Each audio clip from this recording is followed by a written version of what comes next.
This guy falls into a nightmare loop every day. His entire body gets pulled into endless darkness, unable to escape and only sinking deeper. Early morning, thunder explodes loudly outside the window, followed by piercing voices calling him to wake up. He jolts awake with wide eyes while clutching his head in pain. A voice comes from the room next door, sounding very happy that he has woken up. She urges him to quickly find a way out. What way? He looks around confused, not understanding what is happening here. Only then does the girl remind him to look toward the door. There is a huge wall of spikes, and it is getting closer to them. This makes him fearfully retreat backward, but he quickly regains his composure and tries to find an escape route. The door on the floor cannot be opened from this side, so his only way out is the window. With all his strength, he tries to break the window bars, but in the end, it has no effect at all. He collapses to the ground and crying sounds come from the room next door. She thought that once he woke up, he would find a way to escape from here, but now must they just sit here waiting to die? This makes him very angry, and he yells through the hole in the wall. He thinks this is a prank by the person next door, so he angrily demands that person release him from here immediately, or else he will report to the police. He talks tough, but when he discovers that the person crying next door is a girl, he immediately apologizes for raising his voice at her. Then he gently asks her what is happening here. She cries while explaining that with the heavy rain outside like this, no one will come to save them. The spike wall moves closer to them every few minutes, and in just a little while, they will all die. She cries so hard that it makes him flustered.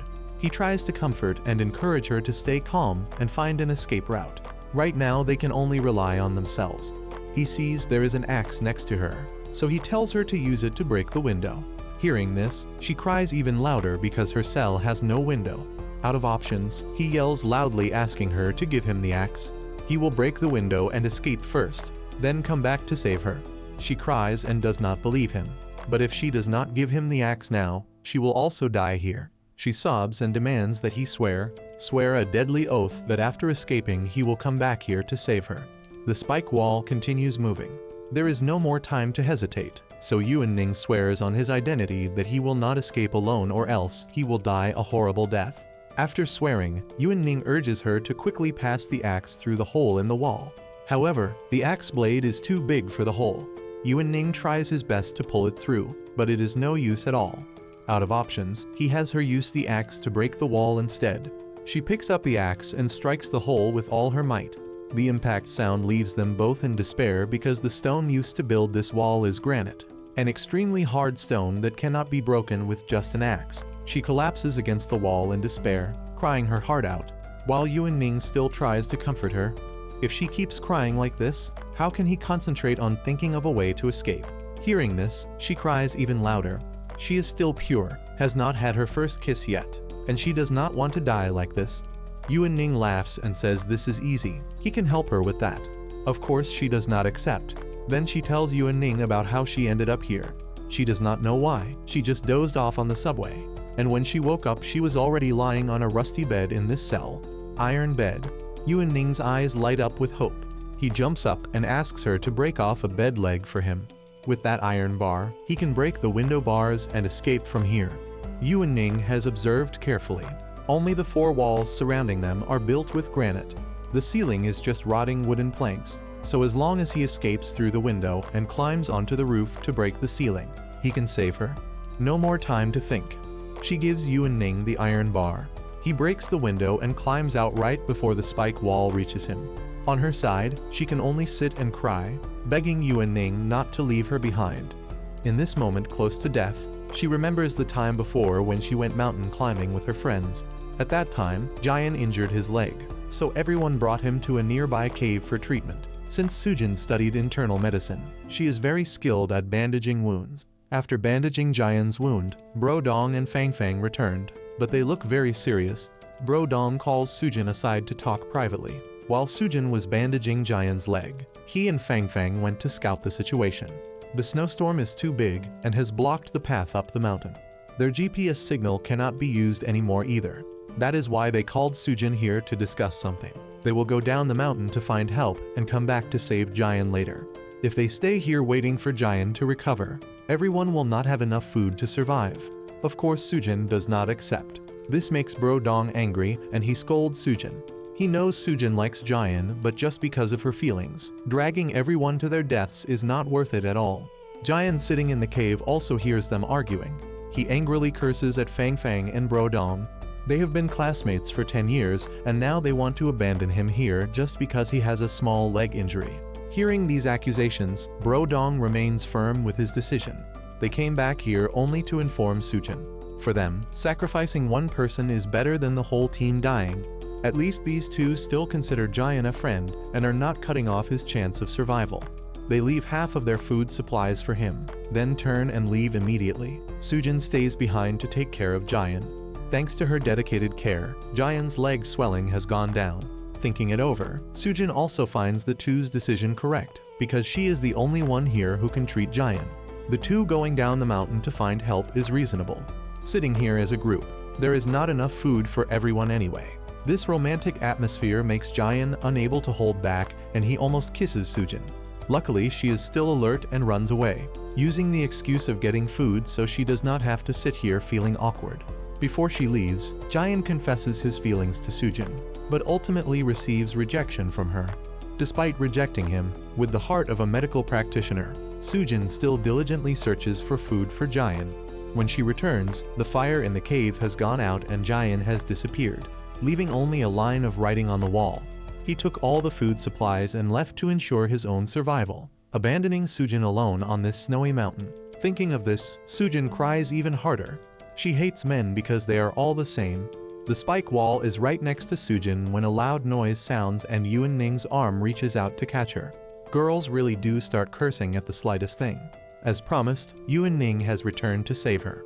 Sujin bursts into tears and grabs Yuan Ning's hand to escape the cell. On the rooftop, she breathes heavily then rushes to hug Yuan Ning, thanking him for not leaving her behind. Then Yuan Ning jumps down from the roof first, then helps Sujin down after him. He steps outside and looks around. It seems the place they are standing is a lighthouse in the middle of the sea. The more he thinks, the stranger Yuan Ning finds it. What kind of pervert brought them all the way out here? No time to think anymore, Yuan Ning needs to find a way to escape. He discovers a door on the floor, so he and Sujin work together to open it. Yuan Ning is very gentlemanly, going first to scout the situation for Sujin while she just needs to follow behind. This is the path leading straight down below. The lighthouse is very tall with only one ladder. The rain is pouring heavily, so Yuan Ning has to walk while reminding Sujin to be very careful. Then trouble comes again. The ladder they are using to climb down has a broken section. This is the only way out, so Yuan Ning has no choice but to jump down. Then he yells for Sujin to jump after him. He will be there ready to catch her. Sujin hesitates for a second then decides to trust Yuan Ning, and indeed Yuan Ning catches her. However, this ladder is out at sea, and the wind and rain have corroded most of it. Now having to bear the weight of two adults, it breaks immediately, sending them both falling straight into the sea. Sinking deep into the water, Yuan Ning has no strength left at all. He slowly sinks down when a hand pulls him back. It is Sujin. Thankfully she knows how to swim, so she drags Yuan Ning to shore. Sitting beside the lighthouse, Sujin discovers a room at the base of the tower. Earlier, Yuan Ning's head was hit very hard, so he needs treatment. Despite being scared, Sujin still carries Yuan Ning inside. It is too dark in here. After fumbling around for a while, Sujin finally finds the light switch. The moment the lights in the room turn on, a dried skeleton appears in front of Sujin, along with someone standing right behind her. He pins Sujin against the wall with a knife to her throat and begins interrogating her about her origins and how she appeared here. Sujin cries in fear and tries to explain to him that she just woke up already being here and has no idea how she got here. If he does not believe her, just ask the unconscious Yuan Ning over there. So this guy lets Sujin go and goes to Yuan Ning. Even though he is unconscious, this guy shows no mercy and stomps hard on Yuan Ning's hand to force him awake. Then he grabs Yuan Ning's hair and holds a knife to his throat, threatening him, forcing Yuan Ning to confess everything. Yuan Ning looks around confused and denies knowing Sujin, saying he just met her a few minutes ago at the top of the tower. Seeing this, Sujin is very scared and tries to remind Yuan Ning, but the guy shuts her up. He says only the person he asks may answer. Then he presses Yuan Ning's hand to the ground and stabs the knife down hard. This guy talks tough, but actually he is just threatening Yuan Ning. He did not stab the knife into his hand. Just now was only the first warning. Next time they break the rules, they will not have hands to return home with. Yuan-ning cries even louder in fear, making Sujin unable to understand why Yuan-ning said he does not know her. Could Yuan-ning have some kind of intention? Seeing Yuan-ning cry so hard, the brown-haired guy gets annoyed and scolds him for crying like a child. This makes Sujin immediately realize that Yuan-ning's behavior is not like himself at all. Adding to the fact that he fell from a height earlier, could it be that? Thinking of this, the brown-haired guy speaks up and questions Sujin. The testimonies of the two of them do not match, so how will Sujin explain this to him now? Sujin is very scared but still tries to explain to this guy immediately. Earlier Yuan-ning used his body to cushion her fall into the water. In exchange, that impact most likely caused severe damage to Yuan-ning's head. In medicine, this is called amnesia. Immediately, the brown-haired guy yells that he does not believe Sujin's explanation. Does she think he is a 3-year-old child to use that kind of explanation? He curses at Sujin terribly and holds the knife to Yuan-ning's throat. This explanation is unreasonable, and he has no reason to keep them alive anymore. Sujin is scared but still tries to beg him. Everything she said is the truth. What can she do to make him believe her now? Seeing Sujin cry so pitifully makes this brown-haired guy soften up. So he decides to give Sujin one more chance. Within 3 seconds Sujin must give him a satisfactory answer. Why would Yuan-ning risk his life to save Sujin when they have not even known each other for a day? The brown-haired guy furrows his brow and holds the knife to Yuan-ning's throat, threatening him. Of course, he will not believe the love at first sight story either, so he reminds Sujin beforehand to find a different answer. Then he starts counting, making Sujin confused and not knowing what to do.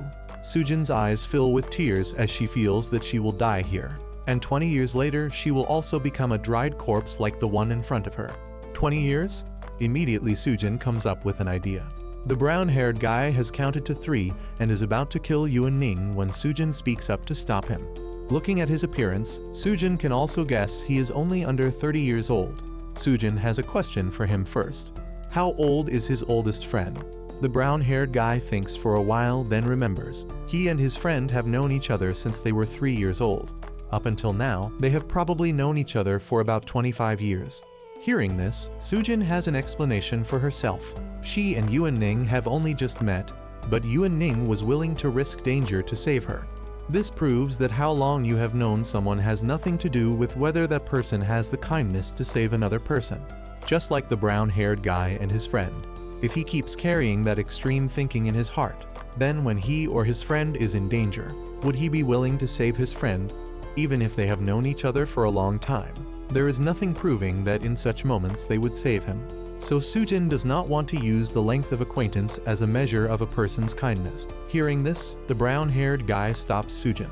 Sujin's explanations are very sharp, and he cannot refute them. So he decides to temporarily spare Sujin and Yuan-ning. Of course, he still does not trust them. Then Sujin helps Yuan-ning up and tells him everything that has happened. However, as Sujin guessed, Yuan-ning has indeed lost his memory. What Yuan-ning still remembers is only the time when he was in 5th grade. Seeing Yuan-ning keep his eyes tightly shut makes the brown-haired guy a bit uncomfortable. He forces Yuan-ning to open his eyes and look at him even though Yuan-ning is very scared. Meanwhile, Sujin goes to the dried corpse. She examines it once and also discovers something abnormal. This place is very damp, so how can this corpse be so dry that it cannot decompose? According to Sujin's deduction, this corpse was most likely transported here from somewhere else. Seeing that Sujin is not afraid of dead bodies makes the brown-haired guy a bit curious. As someone in the medical field, of course Sujin has seen too many already. This much is nothing. So she and the brown-haired guy start examining the corpse more carefully. The brown-haired guy uses a knife to cut open the corpse's clothes to examine it. Based on the appearance and clothing, Sujin judges this might be a naval officer. The cut layer of clothing immediately reveals a series of numbers carved onto the body with a knife. What is the purpose of this series of numbers? There is too little information, so Sujin cannot deduce anything. Then she sits down and questions the brown-haired guy. Only now does he introduce himself. His name is Bro Zhizang from the Yidong gang. A few days ago he was framed by a villain, so he used a boat to escape. When he woke up, he did not know why he appeared in this place. Yuan-ning and Sujin encountered a similar situation, so Bro Zhizang thinks they were kidnapped here by slave traders. Then those people encountered the navy, so they forgot about them on this island. Hearing this, Yuan-ning speaks up to refute. He does not think so because when he and Sujin woke up, the two of them were locked in 2 rooms with preset traps at the top of the lighthouse. So Yuan Ning is certain this matter will be very complicated, not as simple as Bro Zhizeng thinks. Moreover, now they have also discovered the series of numbers on the body of the naval officer. According to Yuan Ning, it is very possible that they are participating in a dangerous survival game. Hearing Yuan Ning's explanation, Sujin also immediately remembers and tells Bro Zhizeng. Recently among Chinese youth there has been a very interesting game trend, using real people to participate in code-breaking games like this. If what they deduce is correct, then Sujin wants to go back to the cell at the top of the lighthouse to find more clues. But all the paths leading up there have been destroyed. In their most stuck moment, Sujin discovers that in the ear of the dried corpse there is a piece of paper. She immediately opens it to check, and this turns out to be a map, with many X marks on it. This makes everyone unable to understand what the purpose is here. At this moment Yuan Ning seems to feel that this map is very familiar. He has seen it somewhere before but cannot remember where. Being vague makes Bro Zhizeng annoyed, and he scolds Yuan Ning directly. Sujin has to step in to mediate and takes Yuan Ning to rest. Meanwhile, Bro Zhizeng goes outside to smoke, standing and thinking about Yuan Ning and Sujin. One guy pretending to be crazy and one girl who is not afraid of corpses. He still suspects they were sent here by the underworld to kill him. The next morning, when the two are leaning against each other sleeping, Bro Zhizeng comes in to wake them up. He tells them to prepare to go to the marked point on the map. This makes Sujin a bit worried. Their group has 1 girl and 1 injured person. Will the journey go smoothly? Hearing this, Bro Zhizeng glares threateningly at the two of them. According to underworld rules, the weak must submit to the strong. Here he is the strongest, so Yuan Ning and Sujin must obey his orders. If not, he is ready to kill them. So all 3 prepare and set off, going deep into the forest on the island. After walking for a while, Bro Zhizeng discovers something abnormal and orders the other 2 to stop. He bends down to dig through the straw and discovers this is a trap with blood on it. But he cannot determine whether this is human blood or animal blood. He can only know that there are other people on this island. Hearing this, Sujin is quite happy. If there are more people joining the team, they will not be afraid of danger anymore. But Bro Zhizeng does not think so and turns to scold Sujin for being too naive. In a dangerous place like this, everyone only thinks for themselves. There is no food or drink. If Sujin encounters them, Bro Zhizeng is certain she will just become their breakfast. They still do not know how many people in total are on this island. So Bro Zhizeng decides that for now they must be careful not to reveal their whereabouts. Continuing to observe, Bro Zhizeng takes the task of scouting. Meanwhile, Yuan Ning and Sujin must go find food. After a while, Yuan Ning finds a bunch of wild berries, while Sujin is still diligently picking mushrooms. At this moment, Yuan Ning discovers a white rabbit. Sujin thinks it is so cute and wants to play with it for a bit when a knife flies from somewhere and kills the rabbit right in front of them. It is Bro Zhizeng. Now that there is rabbit meat, he sits comfortably eating his fill, while Yuan Ning and Sujin can only eat wild berries. After eating until full, this guy's eyes glance over at Sujin's chest, so he orders her to go make a bed for him to rest. Yuan Ning also stands up wanting to help, but is stopped by him. He demands Yuan Ning stay outside the cave to keep watch, while he will go inside to have some private business with Sujin. Yuan Ning obediently listens to him, but only when Sujin's terrified scream rings out that Bro Zhizeng is trying to rape Sujin. Yuan Ning rushes straight into the cave, demanding he release Sujin. This makes him very angry. He kicks Yuan Ning away immediately. Yuan Ning endures the pain and stands up to stop Bro Zhizeng with some very confusing explanations that make the guy frustrated.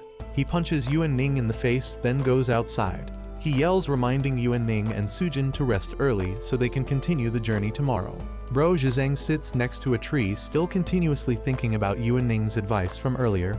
Being lectured by a crazy person really makes him lose face. While feeling annoyed, he hears terrified screaming. Thinking that Sujin and Yuan Ning are in danger, Bro Zhizeng rushes back to check, but it is not them. The screaming comes from the direction of the traps in the forest, so the whole group runs quickly there to check. They only see a man running away in fear, then falling straight into the trap. Sujin wants to go out to save him, but Yuan Ning stops her. They cannot go out because behind that man there is someone else. Bro Zhizeng also senses the danger. Scaring a grown man into running for his life like this, it seems the one behind is the dangerous one. After waiting for a while, this person appears. He drags along a very large hammer. Ignoring the man begging for his life, he still kills him without mercy. This bloody scene makes Sujin faint in fear. Even Bro Zhizeng breaks out in a cold sweat, wondering what the hell is happening on this island. After the butcher leaves, Bro Zhizeng orders everyone to return to the cave and rest through the night first. Sujin is still unconscious while Yuan Ning is very worried and asks Bro Zhizeng if that butcher from earlier is from a cannibal tribe. This even he cannot figure out. The only certain thing is that this place is very dangerous. To preserve their lives, they must be extremely vigilant. So Bro Zhizeng orders Yuan Ning to go to sleep first while he will stay up to keep watch for them. The next morning, Sujin and Yuan Ning go out to find food again. While Yuan Ning is still up in a tree picking coconuts, a mouse clings to Sujin's leg.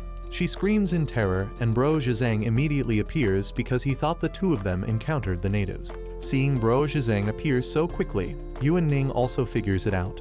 He has been secretly following and protecting them. Being discovered by the two of them makes Bro Zhizeng very embarrassed. Of course he will not admit it. Because she was just scared, Sujin's urge to use the bathroom comes, so she reminds Bro Zhizeng and Yuan Ning not to peek, then rushes into the bushes to relieve herself. After a while, Sujin finishes. Just as she pulls up her pants and stands up, she hears a strange sound. She thinks Yuan Ning and Bro Zhizeng are teasing her. But no, Sujin's scream rings out. This startles the other two. From this they can determine that Sujin has encountered the natives and rushed to rescue her. Sujin cannot run in time and has been restrained by two natives. Bro Zhizeng and Yuan Ning stand in the nearby bushes, not knowing how to save Sujin now.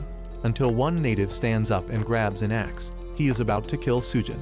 Out of options, Bro Zhizeng orders Yuan Ning to charge forward first, while he will throw knives from behind to support him. He cannot let Sujin die. Yuan Ning summons all his courage and charges forward when at this moment a gunshot rings out, sending one native to meet his maker. The remaining one is so scared he releases Sujin and flees into the forest. Yuan Ning rushes over to help Sujin up. Then a beautiful blonde girl holding a pistol approaches them, reminding the two that this forest is very dangerous and the natives will return soon. She invites Yuan Ning and Sujin to follow her to escape from here. Yuan Ning confusedly asks about her identity and learns that she is a police officer named Candy.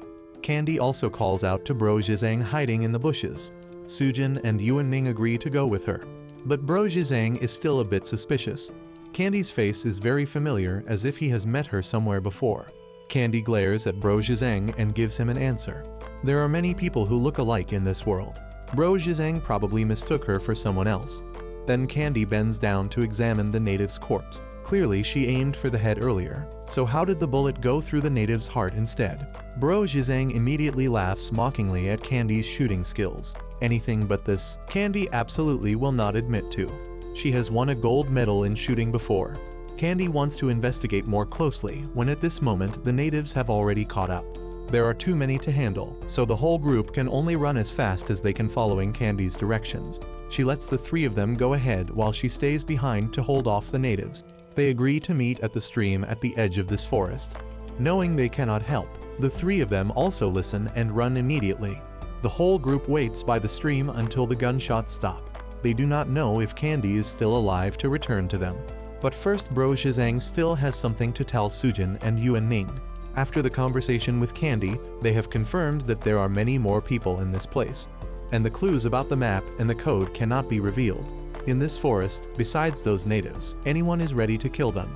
Bro Zhizeng has now confirmed that Yuan Ning and Sujin are not from the underworld, so he promises to wholeheartedly protect them if they follow his lead.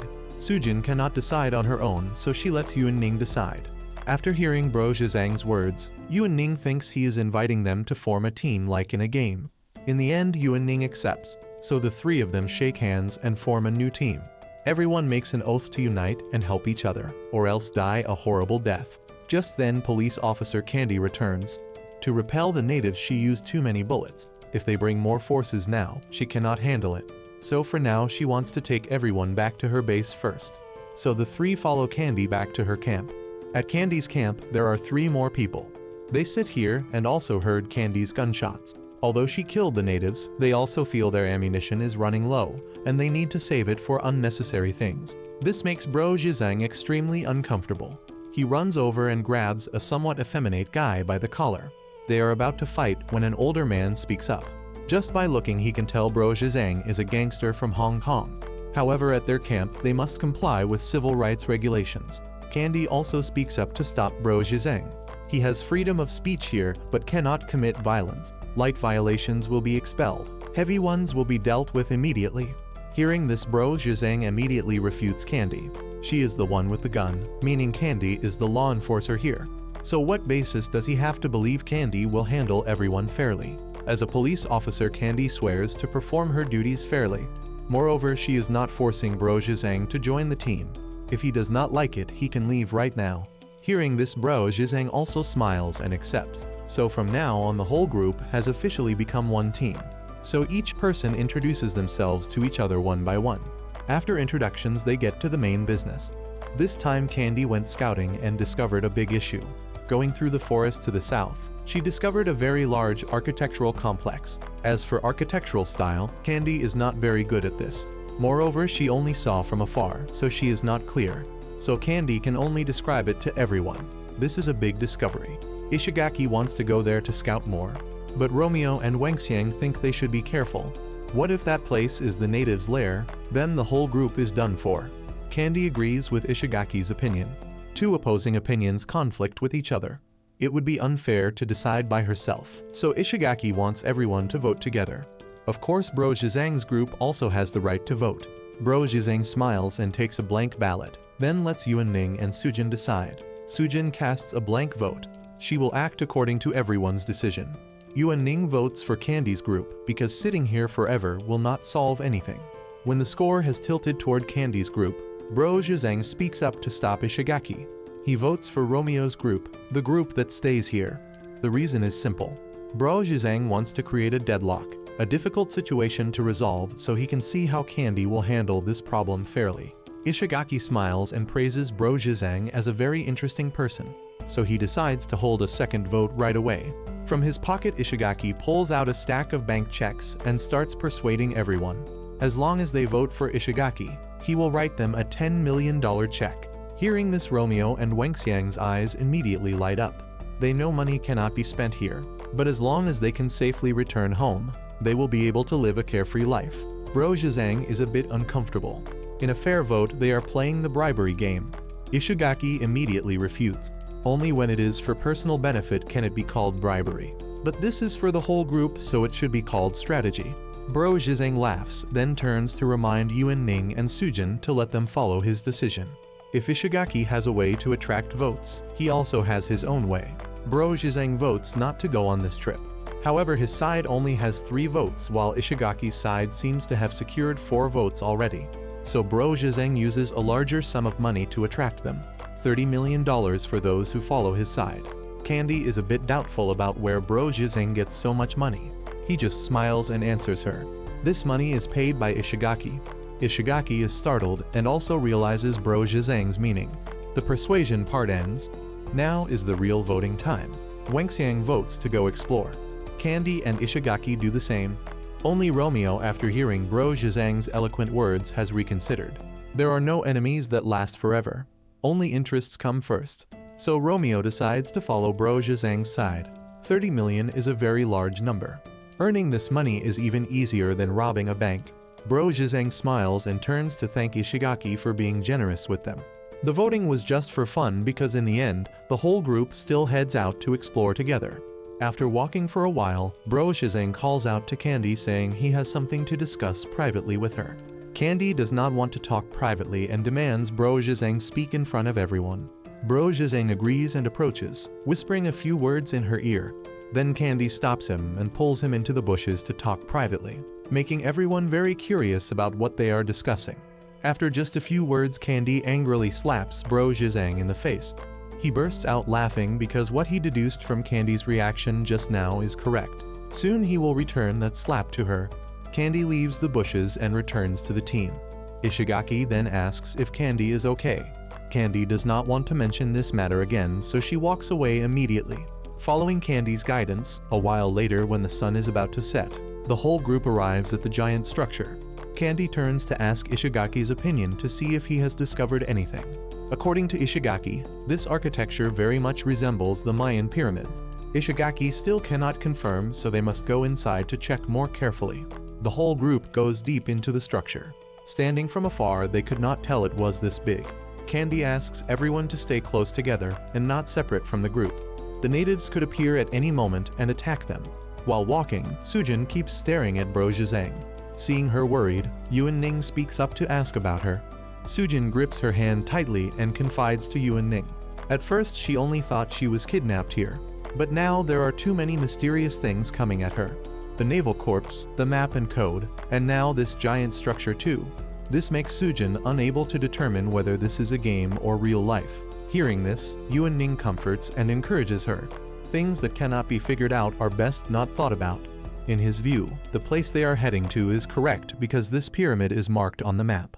Moreover, now they have more teammates. If they cooperate with each other, they will escape from here. Sujin cannot be as optimistic as Yuan Ning because the ancients say those who are carefree will surely have disaster nearby.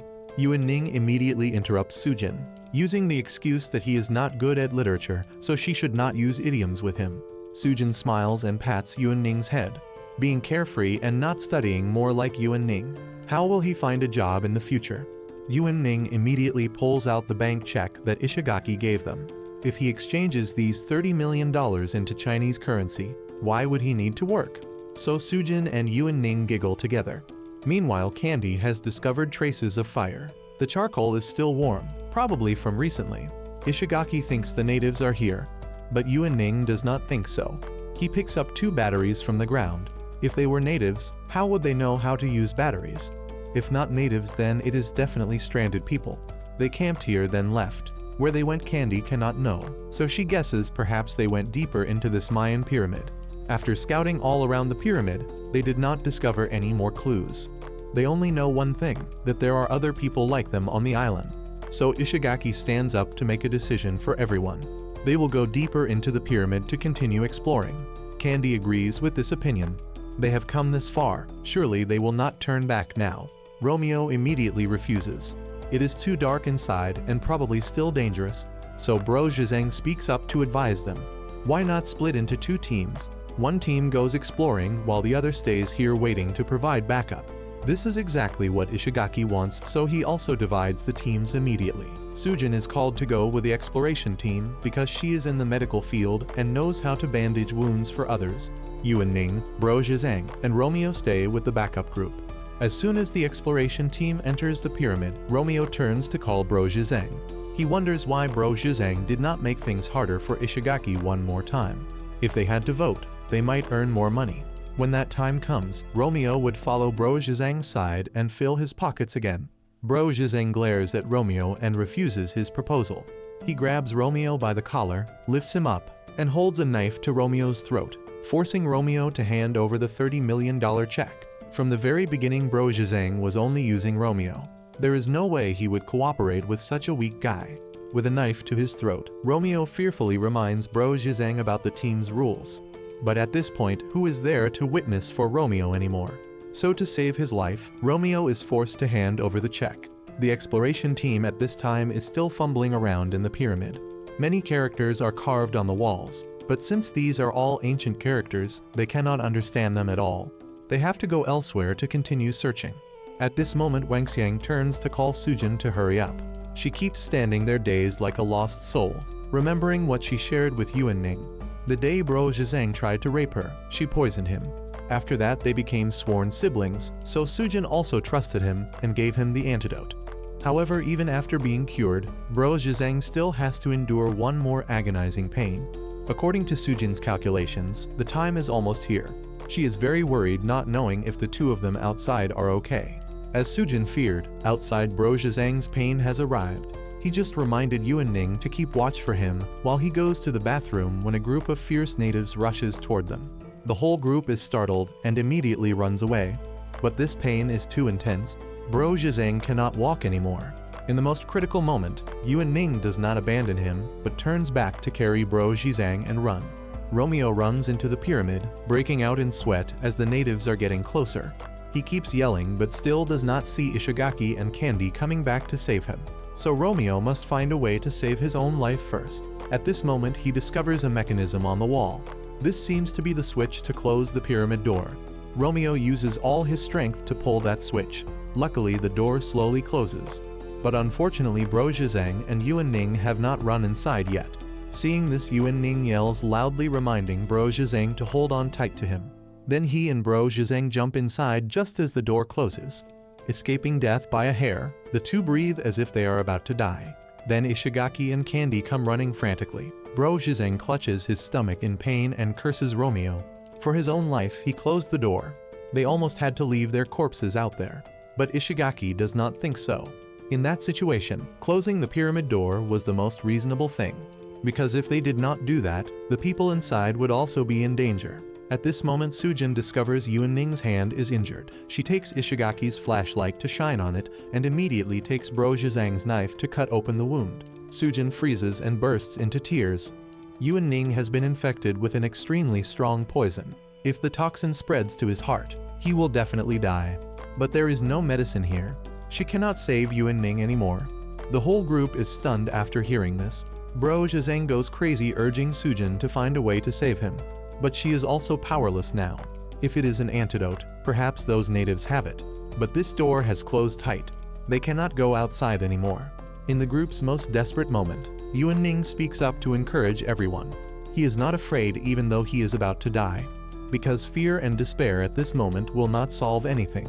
They must find a way out of this pyramid first. Then there will be a chance to find the antidote.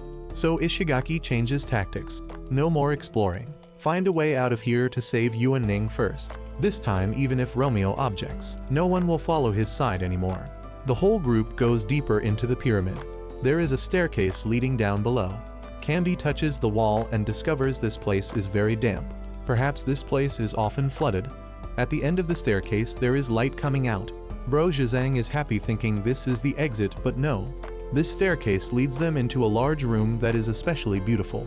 This place has a sky full of stars, a flooded lake, and stone platforms protruding at intervals. Seeing this scene, Yuan Ning gets a headache. He is certain he has seen this place somewhere before. At this moment, a cry for help rings out, startling Ishigaki. He thought it was from his team. But no. Candy looks far out into the water. There is a group of people trapped there waiting for their help. Yuan Ning wants to save them right away, but Ishigaki is very cautious. Not knowing who they are, they must interrogate first. These people are also trapped on the island like their group. However, in their group, there is a professor who understands ancient history. He knows where the exit is, so they must save him for them to escape from here. Earlier, they activated a mechanism, but miscalculated the timing, so they got trapped on the water like this. Ishigaki is still doubtful, but Bro Zhang is in a hurry. He must find a way out of here to save Yuan Ning.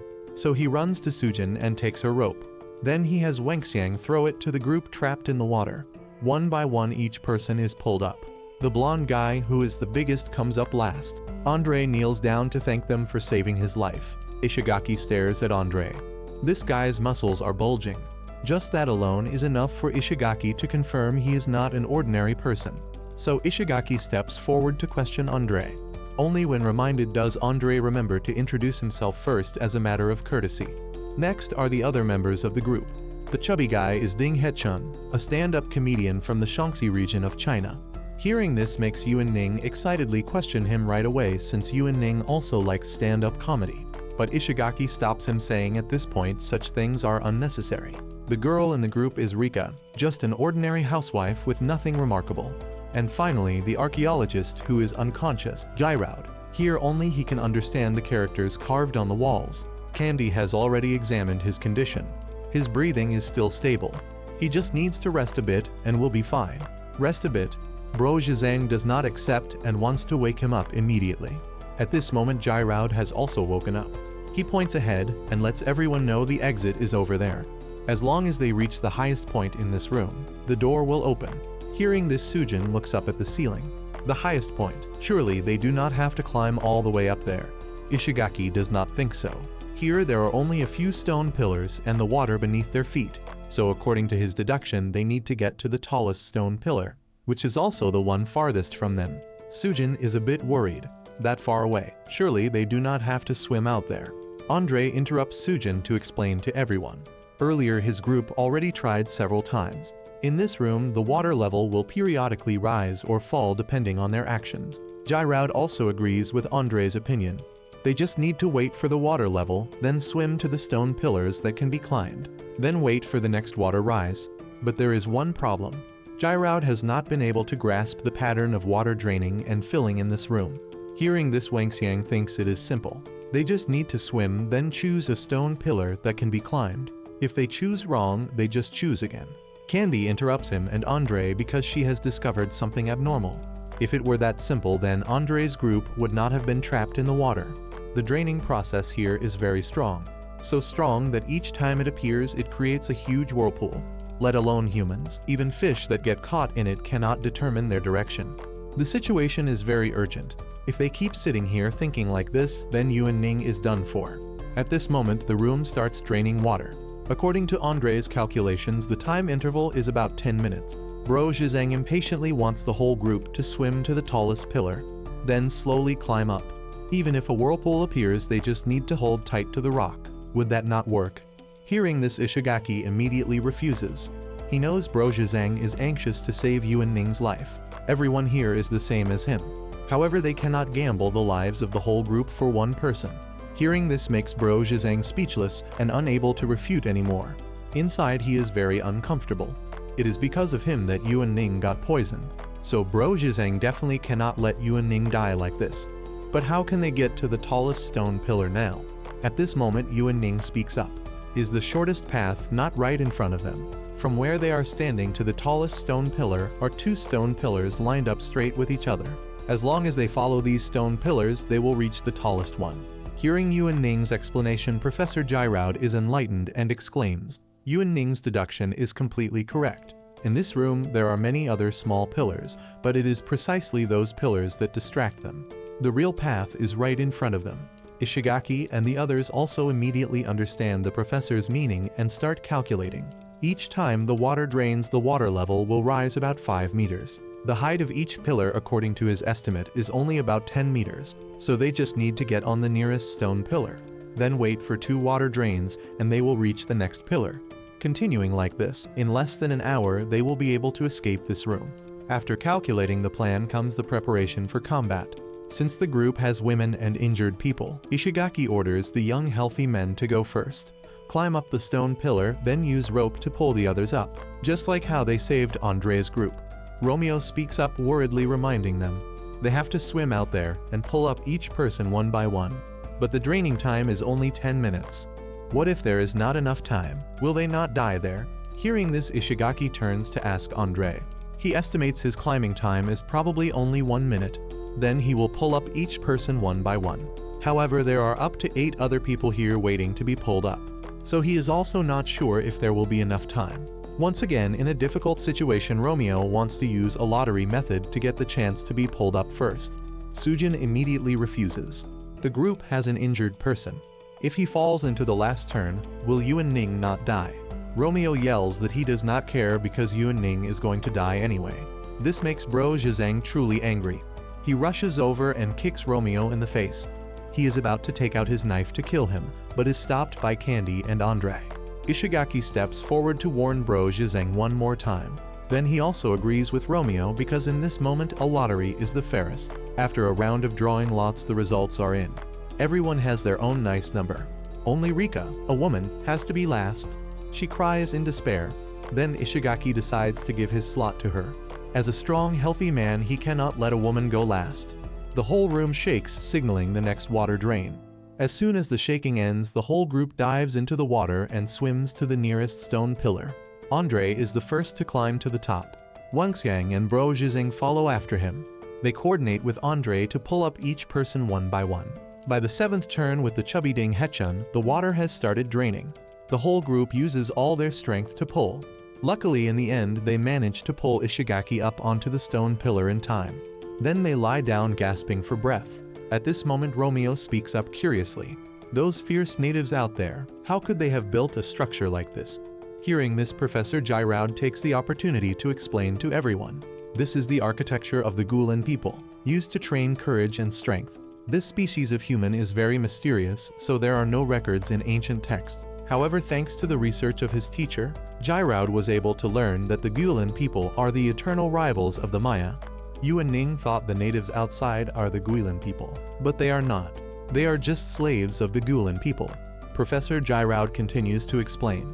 According to records left by the Maya, the Guilin people have very high intelligence. They also know how to create dark tools. Although in ancient texts they often exaggerate things, it still makes everyone afraid when hearing the professor announce that the Guilin people have the ability to live forever. Hearing this, Yuan Ning continues to have a headache. The story the professor tells is very familiar, like he has heard it somewhere before but cannot remember where. The next water drain has come. Having experienced this time, everyone coordinates very well. No one is left behind. While sitting and waiting for the next water drain, the chubby Ding Hechun accidentally sees that there is a door right next to the stone pillar behind Professor Gyraud. This makes him extremely surprised. Could he have made a wrong judgment? The team starts having disagreements again. Some want to go there to check. Others want to continue with the original plan. Ishigaki speaks up to encourage everyone. At times like this, they should follow the original plan. Professor Gyraud himself read the ancient words carved on the wall. They must climb to the highest peak to find the way forward, so he believes the ancients will not deceive them. Gyraud also agrees they should go to the tallest stone pillar first. If it is not right, then going back to the other stone pillar is not too late. Yuan Ning does not think so. In the next water drain, that stone pillar over there might be submerged, and there is also nothing confirming that the water will stop rising. This makes the whole group very confused. Just as Yuan Ning worries, if the water level keeps rising, what will they do? At this moment, Candy speaks up to explain. Before entering this room, she observed the walls very carefully. They are very damp, so she is certain the water has risen there before then receded. So they just need to get to the tallest stone pillar. If it is not right, they just wait for the water to recede, then go back. The next water rise has come.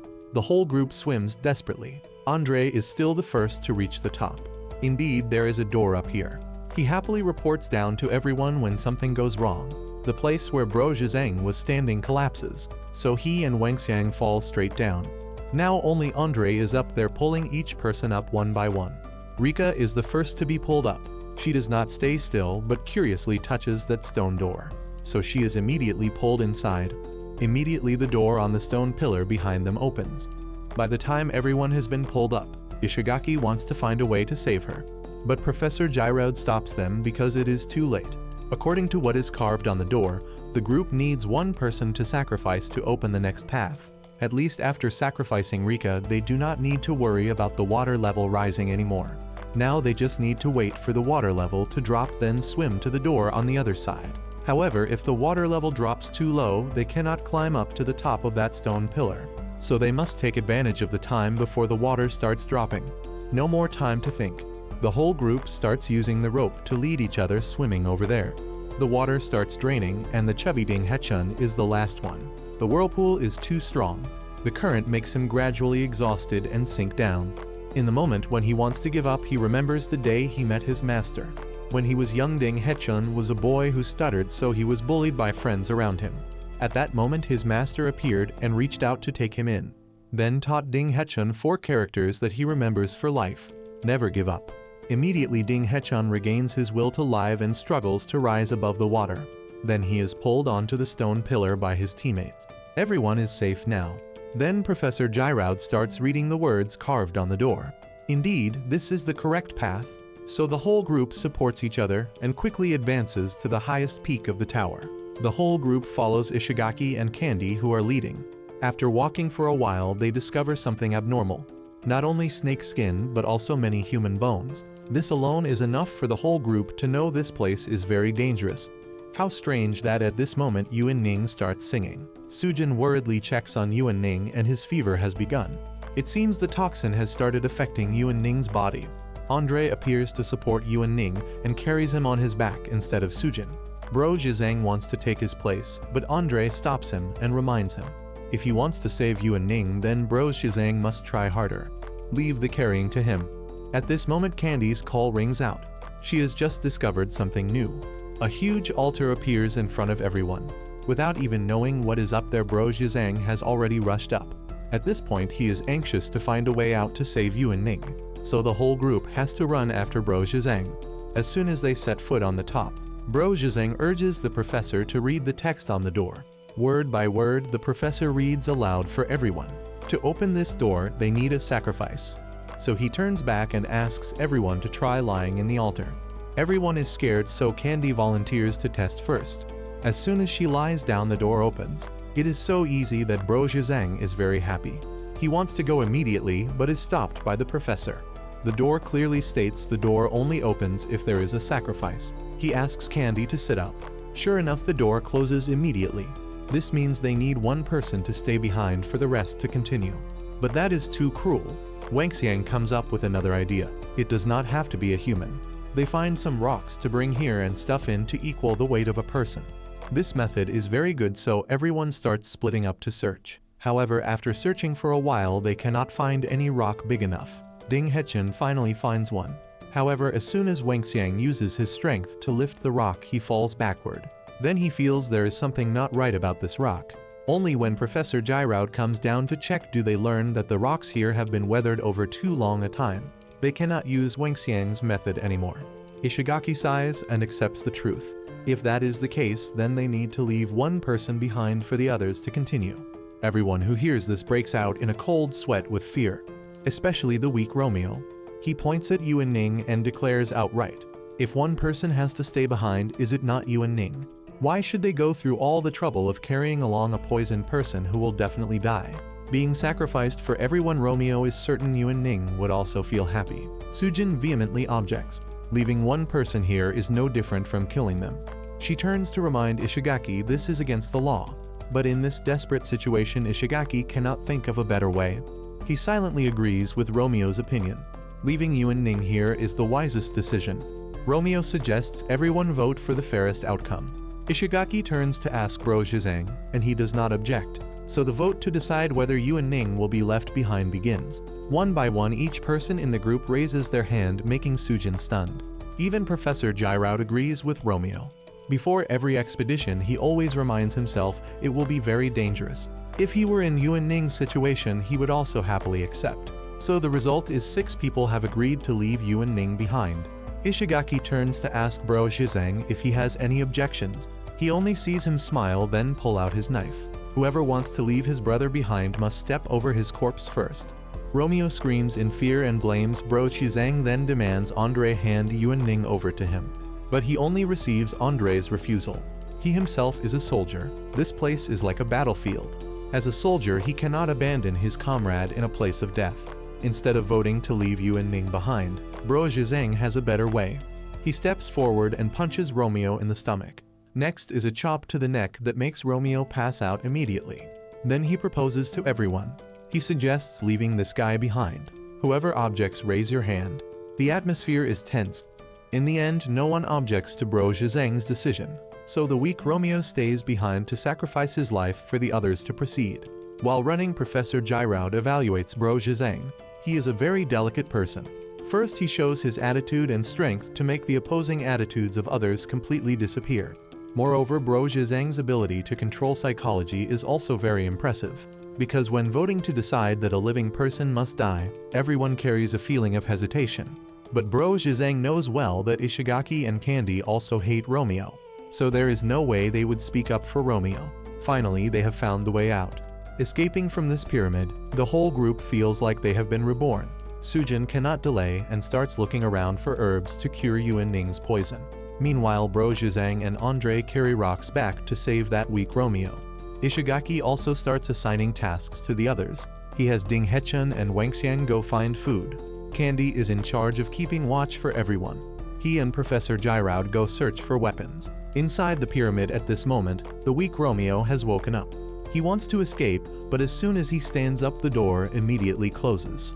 Romeo can only scream and beg for help in despair, not knowing that a huge creature has appeared right behind him. Romeo's terrified scream startles Bro Zhizeng and Andre. Knowing it is too late to save Romeo, they also turn and run immediately. On Sujin's side, thanks to her dedicated care, Yuan Ning has finally woken up. But trouble continues to come. Ding Hechen is being chased by a snake.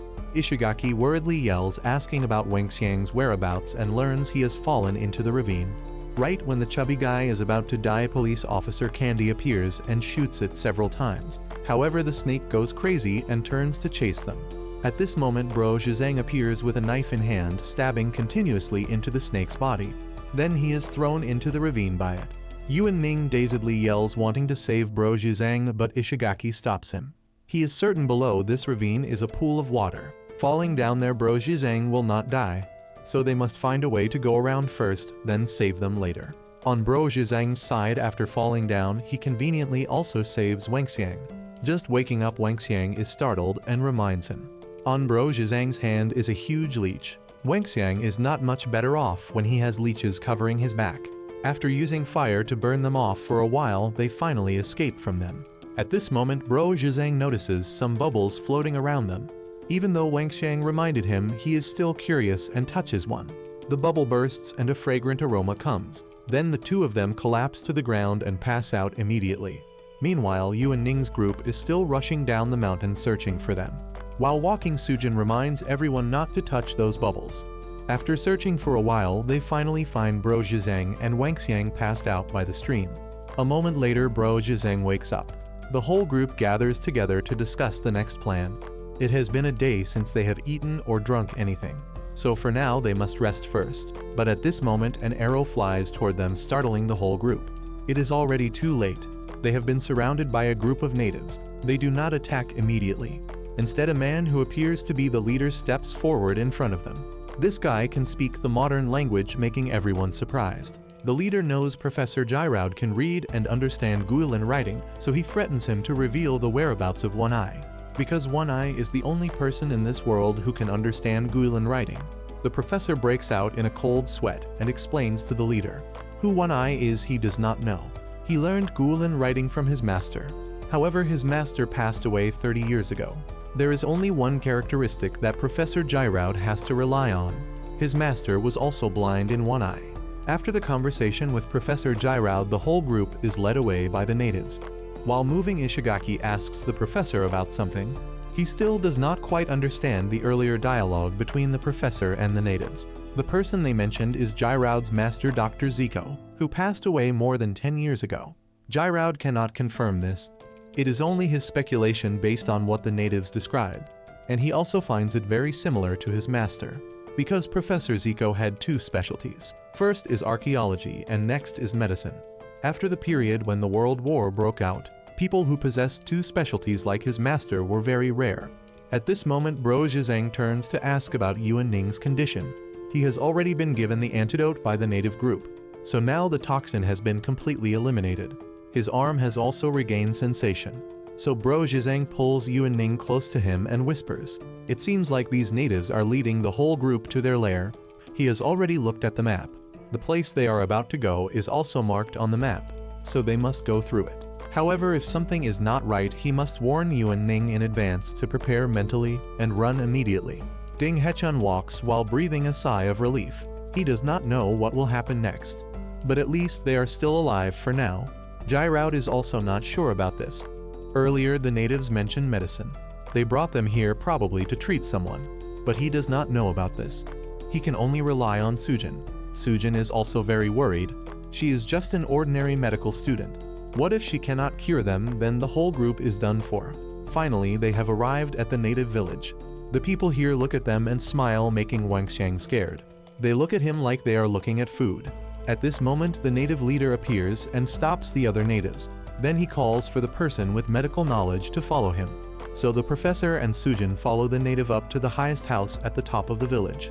After walking a bit more, the native turns back to check. Then he angrily points his spear at Sujin's face. A woman cannot treat their king. Only when he reminds him does Professor Gyraud remember.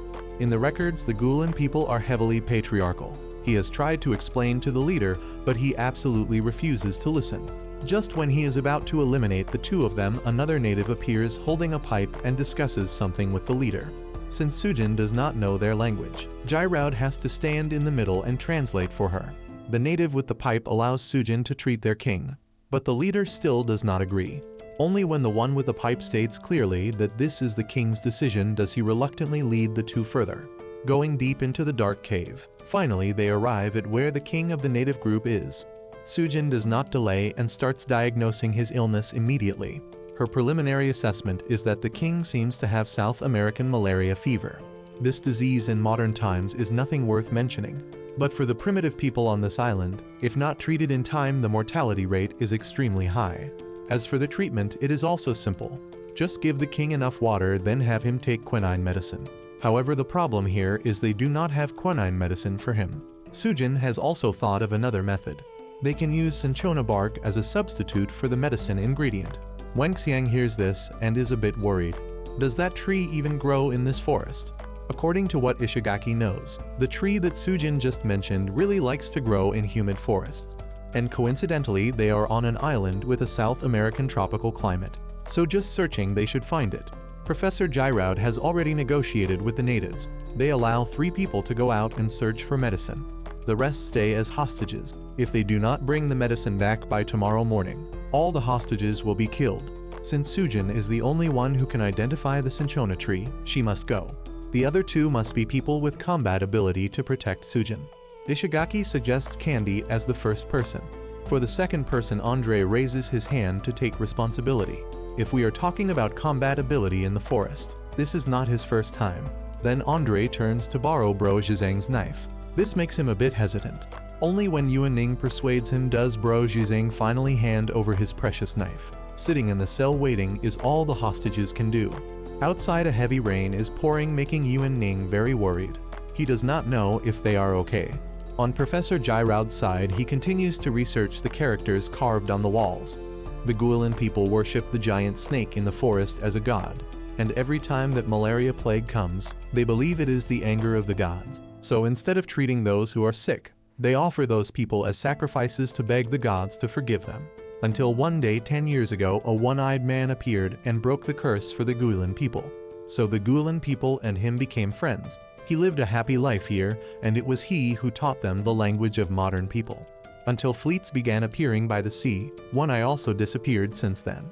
At this moment, Giraud remembers an important detail and exclaims, could it really be his teacher who did this? On Sujin's group's side, they are still fumbling through the forest searching for medicine. Because that type of tree is very distinctive, Sujin will recognize it immediately. But currently the rain is too heavy, and it is also nighttime. So the search is extremely difficult. Andre keeps staring at Candy. This time he volunteered to join the search team, not to protect Sujin, but for another purpose. Andre is targeting Candy, an American female police officer. This time he will definitely not let her go. At this moment, Sujin has discovered that tree, so the whole group rushes there to collect the bark. Meanwhile, Professor Giraud has told everyone the truth, that his teacher has not died. This makes Ishigaki very confused.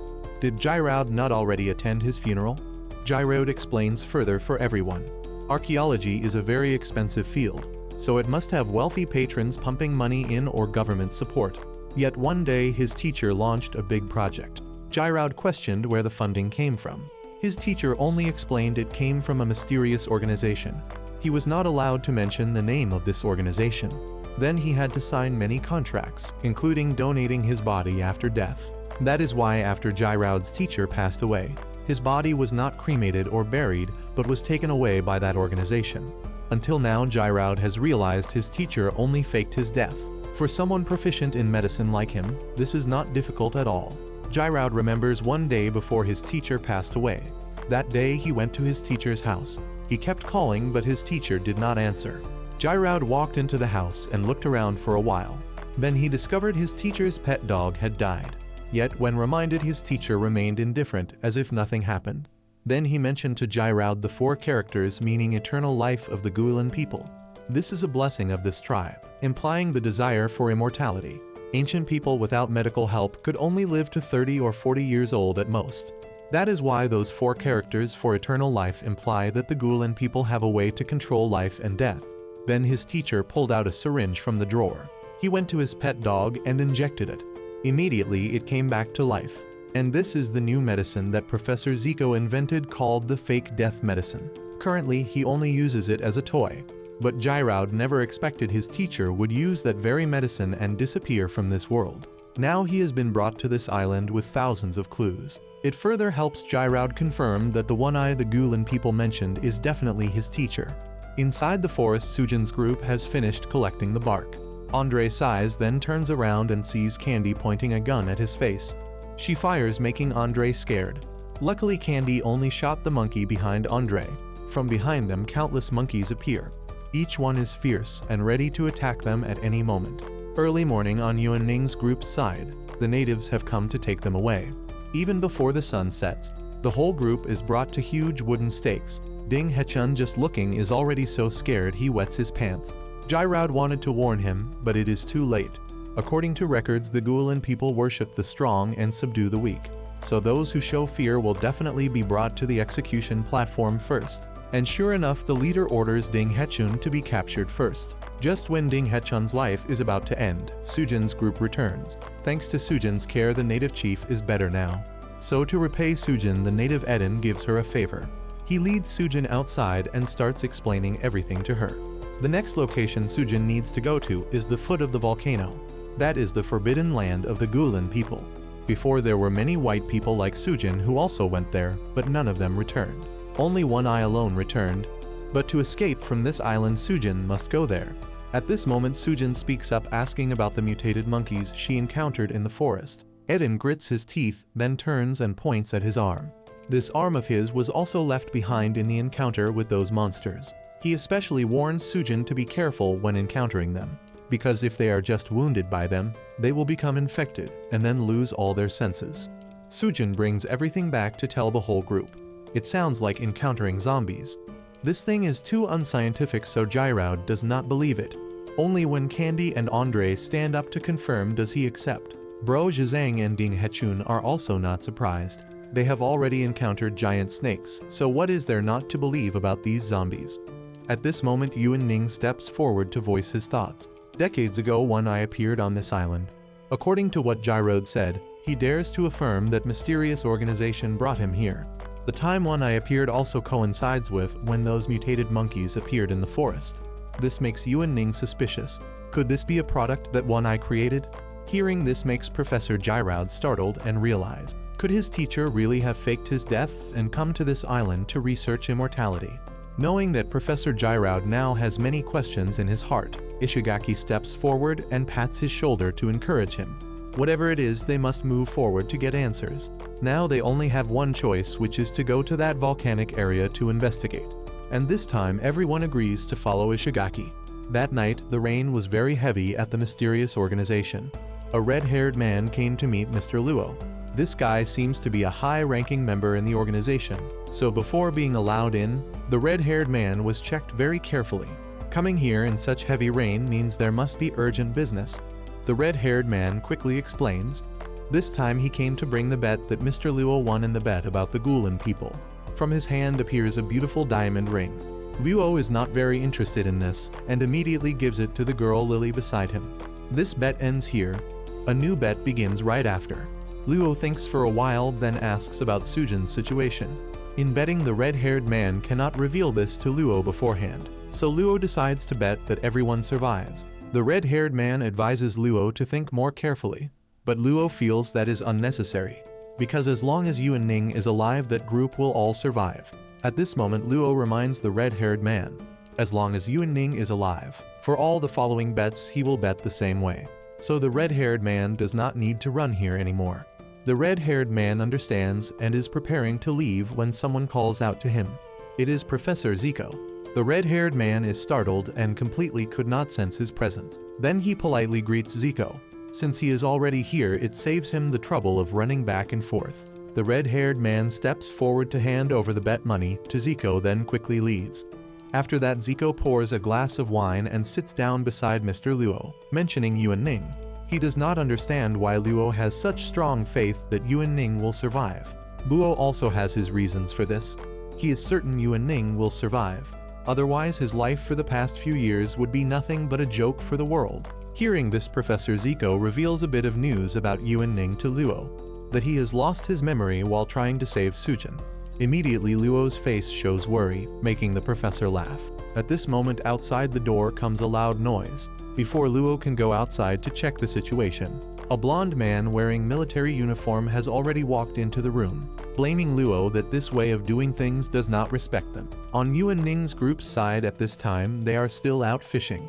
Bro Zhizeng sits waiting all day, but only catches a tiny fish. Just looking at it is already boring.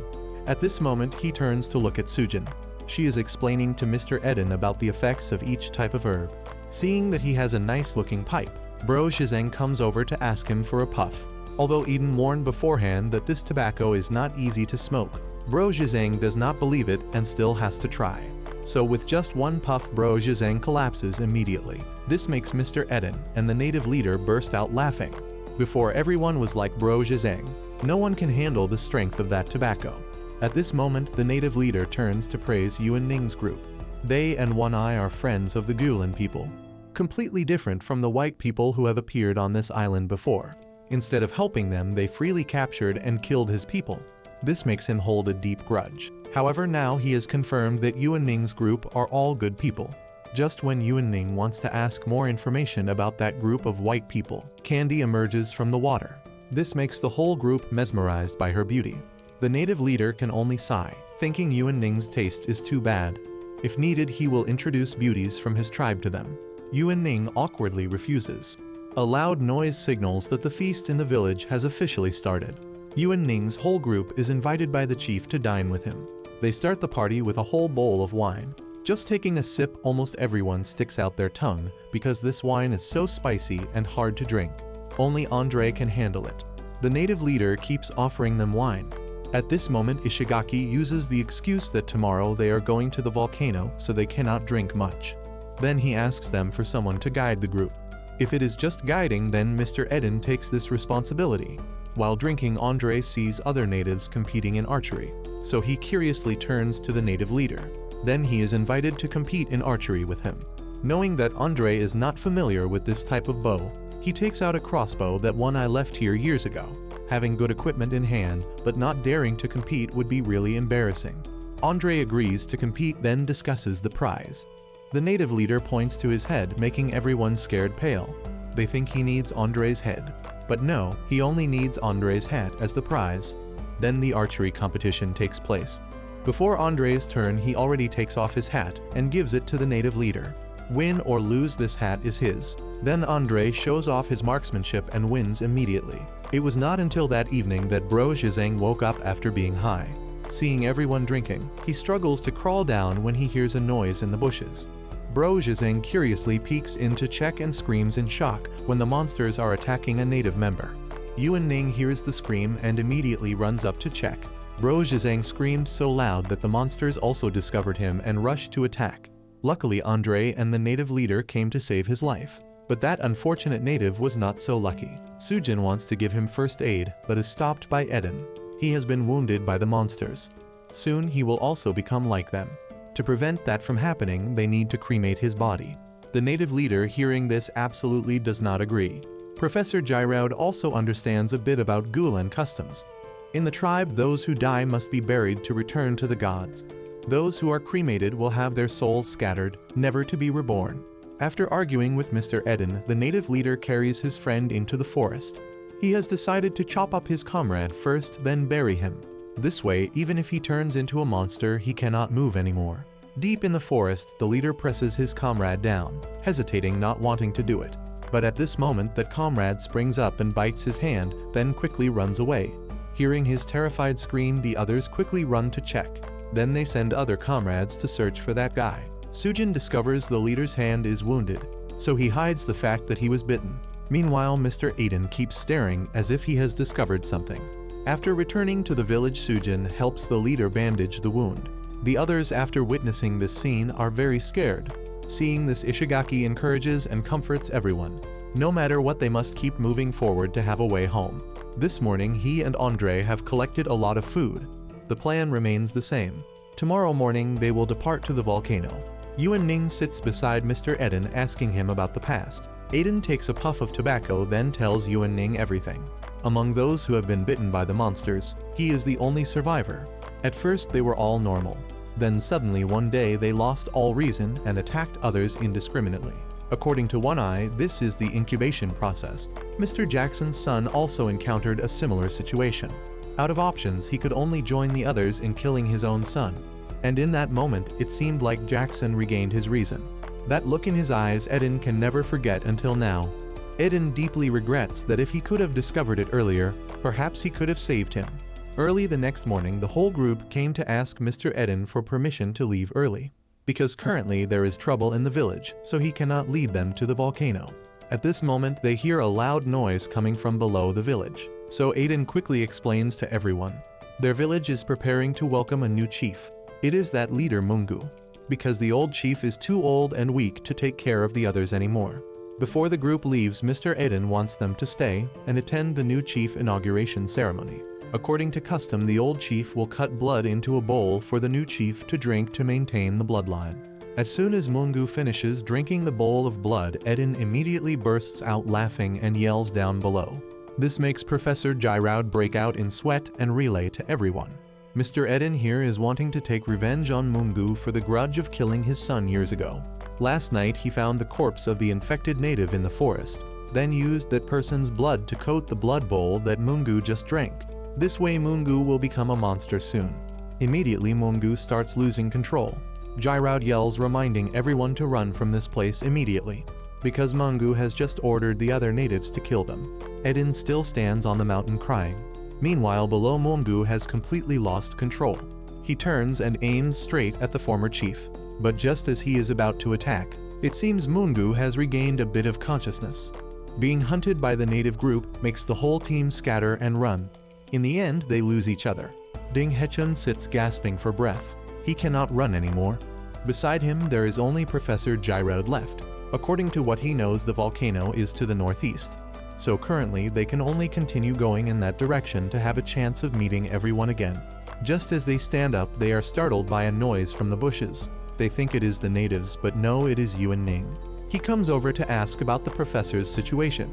Then he also understands somewhat the next plan of the group. At this moment, from afar comes another noise. Without knowing what it is, they must hide first. The three jump into the bushes to observe. Then they see Sujin frantically running away. She gets caught in a trap and falls flat on the ground. Yuan Ning wants to go rescue Sujin, but is stopped by the professor. Someone is chasing Sujin from behind. It is two natives. They stand in front of Sujin and start saying something. Professor Giraud has to translate for them. These two people are very hesitant about the order to kill Sujin. The king has ordered her to be killed, but they are people who repay kindness. Sujin saved their old chief, so they decide not to kill Sujin but let her go. They even point out the direction of the volcano for her. Seeing this, Yuan Ning can finally breathe a sigh of relief. But Professor Giraud is still very cautious. Sujin has done a favor for the native group, so they spare her. But the others are just tagging along with Sujin. There is no guarantee they will be spared, so for now they must be careful. Ding Hechun agrees with this opinion. Then Yuan Ning pulls out his map to show them. He finds the safest route to the volcano area, avoiding encountering the native group on the way. It was not until evening that the whole group arrived at the beach. Professor Giraud is quite sure the natives will not venture out to the sea at night, so they will camp and rest here for one night. The bright moonlight illuminates the entire sky. Ding Hechun sits on the beach and unconsciously recites a poem. Seeing that Yuan Ning does not seem to understand, Ding Hechun recites another elementary school poem for him. This poem was composed by a Tang Dynasty poet while he was enjoying the scenery. As for the meaning of the poem, it reminds him of the girl he secretly loves. Hearing this, Yuan Ning suddenly thinks about where the people he loves are watching the moon right now. At this moment, a memory comes back to Yuan Ning's mind. He and Luo were tied up by a mysterious organization and thrown into the sea. Yuan Ning knows how to escape, so he easily unties himself. However, Luo is not like that. Although he wants to save Luo, a shark has swum over, forcing Yuan Ning to swim to shore to escape. Remembering this, Yuan Ning unconsciously starts crying. This makes Professor Giraud very worried and asks him. Currently, Yuan Ning cannot remember anything more. He looks down dazedly and suddenly realizes the sand they are sitting on is gradually shrinking. Professor Giraud also notices immediately. The tide is coming in. They must get out of here right away. But somehow their escape route is blocked by a herd of crocodiles. Going through there is very dangerous, so Yuan Ning advises everyone to stay here and wait. Meanwhile, he and the professor will find another way. But Ding Hechun is in a hurry. He does not want to die in a place like this. So ignoring Yuan Ning's warning, he runs away. The crocodiles chase after Ding Hechun. In that life or death moment, Ding Hechun is very smart and dives underwater to swim away. Thanks to that, he can avoid the fierce crocodiles. Yuan Ning has to sigh in relief that Ding Hechun survived. Professor Gyraud is very angry because this guy is just someone who loves life and fears death. After running for a while, Ding Hechun remembers before in the pyramid. Those teammates saved his life.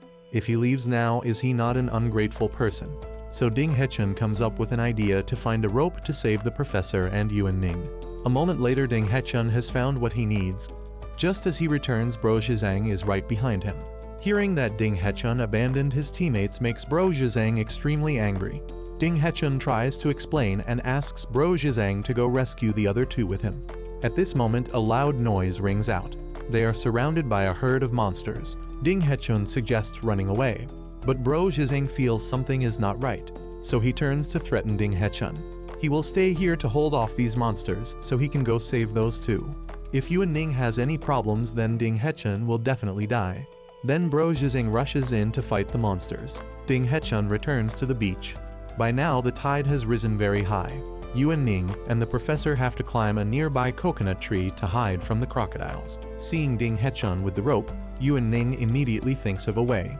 He asks him to climb the tree and tie the rope firmly, then throw the other end over here.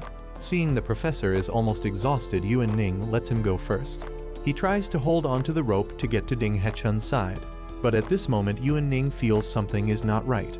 This rope is getting more and more slack. It is very close to the water surface. He cannot hold onto the rope like the professor did. So Yuan Ning performs a tightrope walking show for everyone. However, the crocodiles are already right below Yuan Ning. He makes it across, and just as he jumps down, the crocodiles chase and attack Yuan Ning. Right when he is about to get mauled, Bro Zhizang appears and saves Yuan Ning's life. Then he turns to look at Yuan Ning, making him startled. Bro Zhizang's eyes have turned red. On his chest is a wound. Bro Zhizang does not hide it from everyone anymore. He has been wounded by those monsters. Immediately, the professor and Ding Hechun show their attitude of not wanting to go with him. Yuan Ning tries to persuade them. According to his prediction, those monsters are experimental subjects of One Eye. If they are experimental subjects, then there must be an antidote. Currently, Bro Zhizang is only in the incubation stage. As long as they find the antidote, they can save him. Although knowing this, the professor is still very worried, so he decides to go ahead and leave signs for Bro Zhizang to follow behind. Meanwhile, Candy and Andre are also separated from the group. Not knowing where to go, they sit and rest in a corner to relieve tiredness. At this moment, they hear Sujin scream and rush to help. They think she encountered natives, but no, she just reunited with Ishigaki and Wangxiang, who almost starved to death. Because she rushed to save Sujin, Candy also forgot to bring the food backpack. Just as she is about to go back to get it, the whole group is surrounded by monsters. Meanwhile, Yuan Ning and the professor are still wandering in the forest. The trees are growing too thick, so they do not know which direction to go. So the professor orders everyone to find an open area first before continuing. Very quickly, they find an area with few trees and happily run in. At this moment, the professor's feet start sinking down. He immediately realizes they have fallen into a swamp. The more they struggle, the more they will sink. So the professor shows everyone a way. Lie down on the swamp, then start using the backstroke. This way they can sink less and escape from this place. However, the fat guy Ding Hechun is not as calm as the professor and Yuan Ning. He starts sinking down and grabs Yuan Ning's leg, not letting go, begging Yuan Ning to save him. Yuan Ning shows killing intent, wanting to kick Ding Hechun away, but he remembers the pleading words Luo said to him before. So Yuan Ning calms Ding Hechun down first. Bro Zhizang arrives at this moment and also encounters a similar situation. Yuan Ning yells, ordering everyone not to move. The professor is the first to escape. On the cliff, there are many vines. Yuan Ning orders the professor to tie them together to make a rope to pull everyone up. The professor unconsciously follows Yuan Ning's words. While doing it, he starts feeling there is something not quite right about Yuan Ning. Although he has gone through so many dangers, he has never seen Yuan Ning panic. He is always the calmest person in the group, like a true leader. On Candy's group's side, after the fight with the monsters, everyone is still safe. However, Candy's gun only has 3 bullets left. If they encounter the native group again, they are done for. So they cannot risk going back to get the food bag. Andre wants them to just go straight to the volcano. Sujin objects. They need to find supplies first.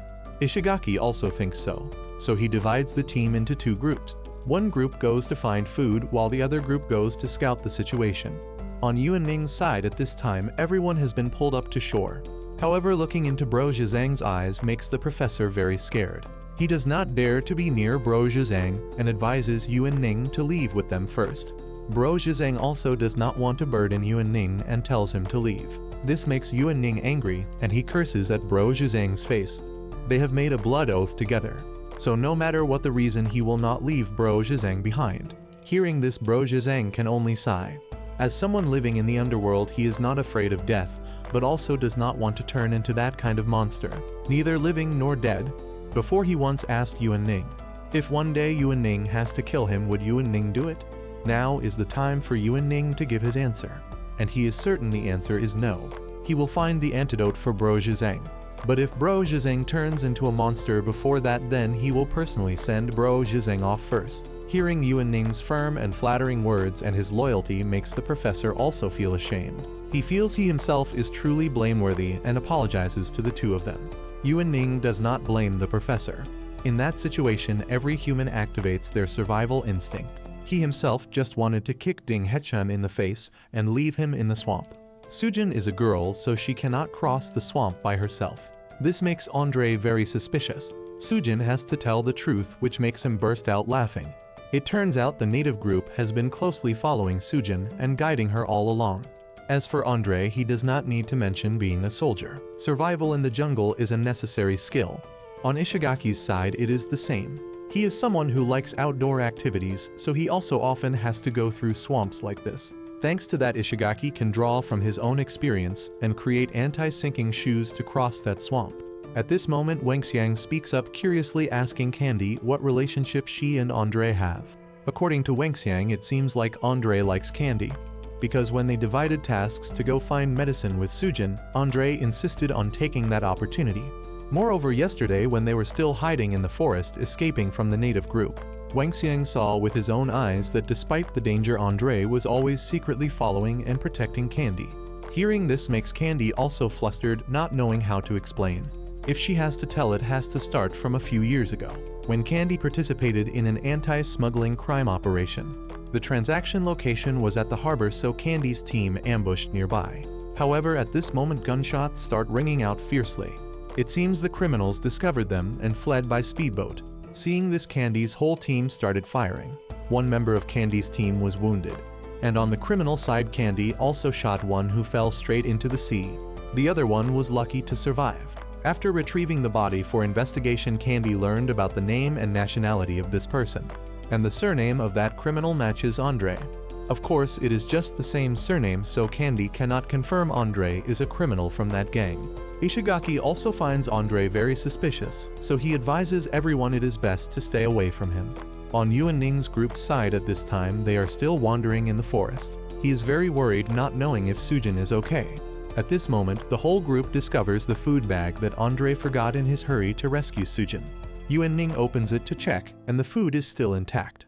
Being in such a hurry to forget an important bag like this means the area around here must be very dangerous. Ding Hechun urges everyone to leave here immediately. Yuanning thinks for a while, then points toward the volcano. It seems they are going in the right direction. Whether they get separated or not, they will all gather at the foot of the volcano anyway. Walking and walking until late afternoon, Ishigaki's group also arrives at the foot of the volcano. The further they go, the hotter Sujin feels and complains. Seeing this, Andre explains to her, "This place has high temperature. Trees cannot grow here, so of course it is hot." Sujin and Wangxiang cannot continue anymore. They suggest everyone stay and rest to hydrate first. At this moment, Andre discovers Ishigaki is nowhere to be seen. This makes Wangxiang also very confused, because just a minute ago he was so tired he was leaning on him. Andre suspects Ishigaki has taken the food bag and escaped first, but Candy does not think so. In 1 minute, how can Ishigaki disappear from their sight? He is probably too tired and sitting somewhere to rest, so the whole group splits up to search. Andre goes with Wangxiang. While looking around, he hears Wangxiang scream for help. Andre is startled and rushes to check, but Wangxiang is nowhere to be seen anymore. Candy also appears holding a gun, suspecting Andre has attacked Wangxiang, because she just heard the two of them talking. How can he disappear so fast? Andre angrily scolds Candy for blaming him. She is the one who should not be here. Clearly Candy was walking with Sujin. While arguing, the two hear Sujin's cry for help and rush over. Sujin is sinking in the sand. Despite trying, Candy still cannot reach her in time. Then she along with Andre also fall down. It turns out it was sand collapse. Luckily the fall was not too high, so the three are still fine. At this moment Wang Xiang hears their voices and quickly calls Sujin to check Ishigaki's body. Meanwhile, Yuan Ning's group has just arrived at the foot of the volcano. It is so hot that Bro Zhang's vision is blurry. Luckily a lake appears in front of them, and it is even a hot spring, so the whole group jumps in to soak and relax. It is clearly very hot, but suddenly Professor Giraud feels cold and goes ashore first. Meanwhile Ding Hechun discovers there is a piece of clothing behind Yuan Ning. It seems this is a sign left by the group ahead. Yuan Ning picks it up to check and quickly determines the next direction. The professor is becoming weaker and weaker. According to Yuan Ning's preliminary assessment, it seems he has also caught the malaria fever like the native chief. Sujin made some backup medicine, so as long as they find her they can save him. Then the whole group follows the water stream and finds a very large cave. The professor has already fainted and cannot walk anymore. So Bro Zhang sits down and decides to stay here to watch the professor. Bringing along two injured people will definitely prevent Yuan Ning from acting freely. So the lives of these two people depend entirely on whether Yuan Ning comes back to save them. Inside the cave, Wang Xiang is so hungry his vision is blurry. So Andre wants everyone to split into two teams. One team stays here to take care of Ishigaki, while he and Candy will go find food. Although Ishigaki warned beforehand that Candy should not be alone with Andre, in this moment she has no choice. Yuan Ning and Ding Hechun enter the cave. At this moment he discovers an apple floating in the water and picks it up to check. Then he suddenly thinks of the case where Sujin's group might lack food. On Candy and Andre's side they follow upstream to search. Finally they discover a very large underground pipe. It seems Yuan Ning's speculation that there is a research facility at the foot of the volcano is correct. She and Andre go deep inside to check. This place is dark and has many forks, so Andre suggests Candy split up to investigate with him. Candy agrees immediately. Walking a bit further she sees a power switch. Yuan Ning and Ding Hechun at this time have also made their way into the research facility. Suddenly the lights in the tunnel all turn on, startling the two of them. It is Candy who just turned on the switch. Then she goes up the stairs and finds a room with an open door. Candy gently peeks in to observe and is immediately stunned because this is a very large artificial power plant. Candy quickly runs down to check. There are some construction vehicles here. If they can be used it would be very helpful. But as soon as Candy touches them the lights in the area all go out. Someone has started closing the door, wanting to trap Candy inside. The first person Candy suspects is Andre. She wants to escape by another route when someone uses a crane to drop a whole container on her head. Luckily Candy escaped in time. Not knowing where this person is, Candy takes off her jacket. Then she stuffs it full of rocks and throws it to distract them. After discovering that person's position she immediately fires. Yuan Ning and Ding Hechun hear and also rush to check. Candy and this person chase each other in the area. Just when Andre pokes his head in to ask about Candy's situation, a bullet grazes his face. At this point Andre cannot hold back anymore. He pulls out his crossbow and rushes down to fight with Candy. Ding Hechun is scared of the battle between a mercenary and a police officer. He does not dare to intervene. But Yuan Ning is not cowardly like him. He quickly finds a high place, then jumps up and yells loudly. He demands the two stop killing each other. Andre angrily accuses Candy of firing first, wanting to take his life. Candy also has her reasons and curses Andre for dropping a container on her head. What container? Andre vehemently denies it. At this point Yuan Ning advises Candy that was not done by Andre. Because as soon as the first gunshot rang out he and Ding Hechun rushed to check. They saw Andre had only just run to the stairs. Despite advising them, Candy and Andre still will not stop. This makes Yuan Ning very frustrated. Bro Zhang and the professor are still waiting for him to come back and save them. He cannot waste time here. If those two want to fight then he will oblige. Yuan Ning stands up and holds the food bag up high. He threatens everyone that if he counts to 3 and they do not put down their weapons, then everyone will starve to death here.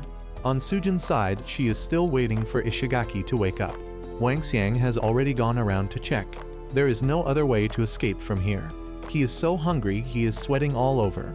Just looking at him, Sujin knows Wangxiang has low blood pressure, so she takes out her apple to give to Wangxiang to eat first. Wangxiang is very hesitant because if he eats, then what will Ishigaki and Sujin eat?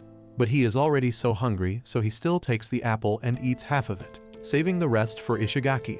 Sujin hears this and smiles, praising Wangxiang as truly a good person. Wangxiang eats while telling Sujin he is a Buddhist, so from a young age his grandfather taught him many things. To be a generous person, helping those in trouble, doing good deeds and accumulating virtue. At this moment, Yuan Ning along with Andre and Candy have returned.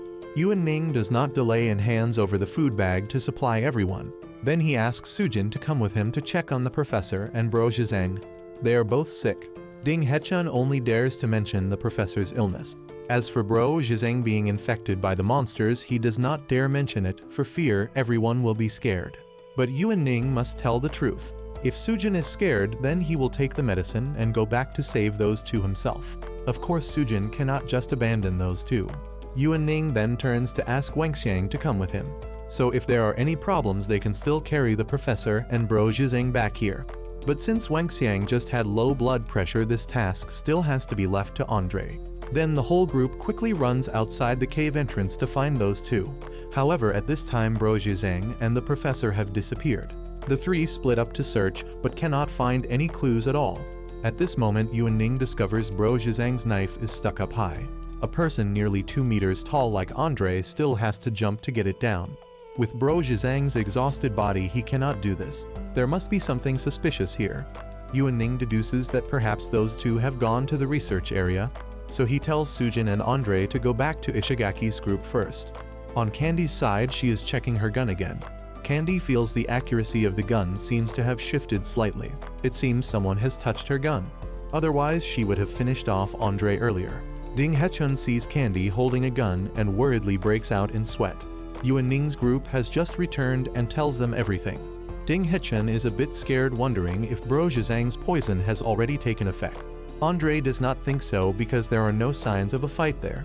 Moreover, the food is still placed intact there. Two living people suddenly disappearing is just too strange. At this moment, Ishigaki slowly wakes up. Sujin rushes over to check his condition. There is nothing to worry about. He is just dehydrated and too hungry. After waiting for Ishigaki to recover, the whole group goes back to the research area together. While walking, Ishigaki speaks up to thank Sujin for saving his life. He promises to repay this favor after they escape from here. Sujin awkwardly smiles and explains she is just doing her job. After moving for a while, the whole group has arrived at the research area. Ishigaki looks and his eyes go wide. This place is truly impressive with power generators, large capacity vehicles, and even cranes. Building a place like this without government assistance is impossible. At this moment, Yuan Ning asks Ishigaki if he knows how to operate that vehicle. Ishigaki looks for a while, then immediately recognizes it. This type of vehicle is used for transporting cargo. And this place is a deserted island.